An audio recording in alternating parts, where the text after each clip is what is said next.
another challenging parable for us for this morning. Jesus has told us quite a few parables about what the kingdom of heaven would be like. And as I said, like last week, these parables can be hard for us to get our heads and our hearts around. This story Jesus tells about wise and foolish bridesmaids, I don't think is all that helpful when it comes to understanding what the kingdom will look like.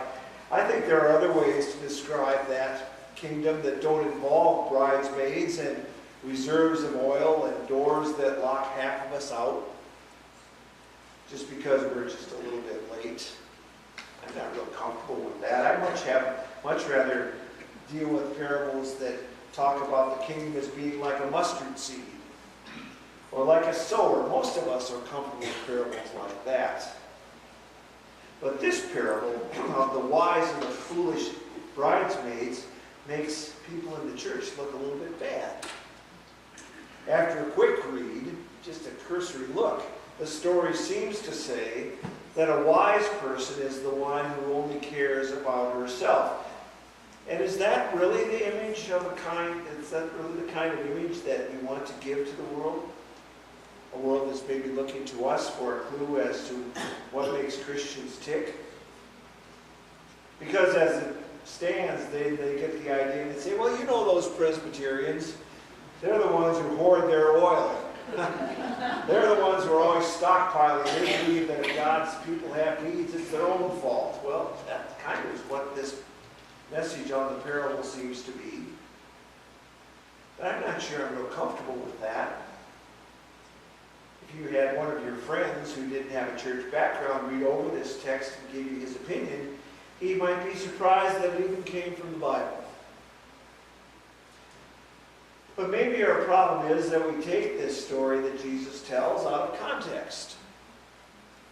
What would happen if we were to weave it in with other parts of Matthew's gospel? What if we read this parable alongside and with, for instance, the Beatitudes earlier in Matthew?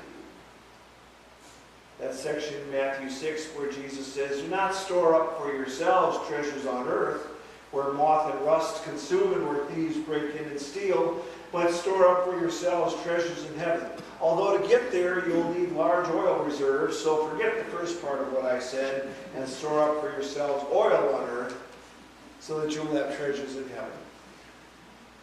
Or we might want to blend it in with a little bit later in the 6th chapter of Matthew where Jesus says, therefore I tell you, do not worry about your life, what you will eat or what you will drink, or about your body, what you will wear. Worry about your oil, that's the main thing. Worry about whether there's going to be enough for you and forget about everyone else. They're not your problem. Or Jesus says in the 7th chapter of Matthew, ask and it will be given to you, seek and you will find, knock and the door will be open for you. Unless, of course, you're late and the bridegroom answers, in which case you might as well forget it. And finally, in everything you do, Jesus says, do unto others as you would have them do to you. In everything, that is, except oil, which changes all the rules. You know, I don't like the sound of that either. It makes it seem like taking care of self is the main message of the gospel. And if that were true, well, then we wouldn't have the miracle of the feeding of the 5,000, for instance. We would have had a lesson about the few folks who came prepared.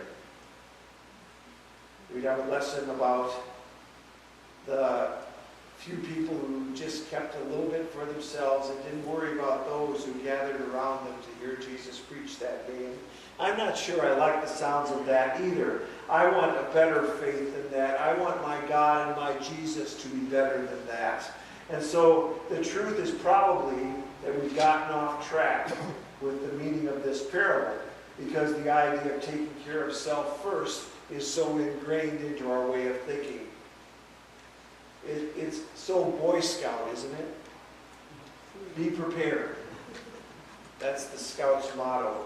Healthcare providers and insurance companies preach the importance of taking care of yourself physically. Financial planners tell us how we need to put something away for the future. if all of us had been better prepared or more conscientious as individuals and as a nation, perhaps we wouldn't have had the economic ups and downs that we've had. If those bridesmaids who showed up with the extra flasks of oil and then refused to share were running for office, we'd probably vote for them. That's good economic policy. But is that the message? Be prepared. Hang on to your oil. Fools, give it away. Where is the joy in that message? Does it really sound like something Jesus would say? Sometimes we test our motives by asking, well, what would Jesus do? There are times when we need to test the way we interpret the Bible by saying, is that what Jesus would say? Because on the surface it looks like Jesus perhaps is sold out, that the kingdom of heaven is just one big oil company where we're called to store up oil for our own survival. But that just doesn't sound like Jesus to me. There are lots of details that this parable doesn't give us. It doesn't tell us if the wise ones were hoarding oil, or if the foolish ones didn't have time to get to the store. It doesn't tell us what they had in their savings accounts. It doesn't tell us how generous they were at stewardship time. For all we know, the wise bridesmaids were down to their very last flask of oil as they sat there and waited. And the foolish bridesmaids perhaps were sitting on barrels of the stuff at home. The parable doesn't tell us that. The important thing is what they brought with them when they left the house. It doesn't say a word about motives or extenuating circumstances. It doesn't talk about the reasons why 5 women could possibly have left their oil flasks at home on this significant occasion. And I think that's important. Maybe this is not a story about how much oil you have, but instead about how much oil you carry with you. It's clear in the parable that all 10 bridesmaids had lamps, but 5 were foolish and 5 were wise. 5 had extra oil in case they had to wait. 5 showed up with little or no oil to spare. They may have had gallons of oil at home, but what good was that going to do them now? You see, the oil seems to be the issue. So what does this oil look like if we carry it with us, but we can't buy it or sell it or give it away?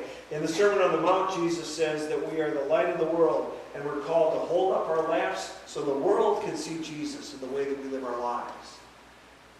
But if we don't have oil in the lamp, how can that light shine? It's not a good thing to be a Christian without oil. Without oil, you have no light to share. You can't be the light of the world. So the question becomes, where do we get the oil that we need? How do we replenish our spirit?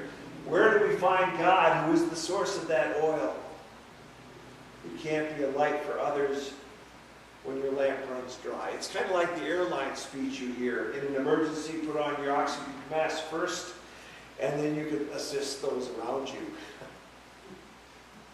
The other truth about this oil that makes our life shine is that we can't give it away.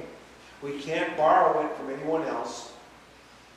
You can't copy someone else's homework and expect to know the material. There are some reserves that no one can build up for you. You can't borrow someone's peace of mind. You can't borrow some passion or some joy that comes from knowing God. You can't ask a friend to give you some of their happy marriage. You have to find it for yourself. You can't live someone else's faith for them. They have to have an encounter with Jesus for themselves. They have to experience the love of God for themselves. Someone has once said that faith is not inherited. You have to know what fills you up spiritually, and then make sure that you carry that with you all the time, because God knows that you're going to need it. Are you a one of these days type of person? One of these days I'm going to quit working so hard and I'll put in that quality time with my kids. Or one of these days I'm going to take up woodworking. I've always wanted to do that. Or one of these days I'm going to stop writing checks and I'm going to really get involved down at the shelter. But in all of our one of these days thinking, we all doze off We all put things off, and then the shout goes up, He's coming, it's time.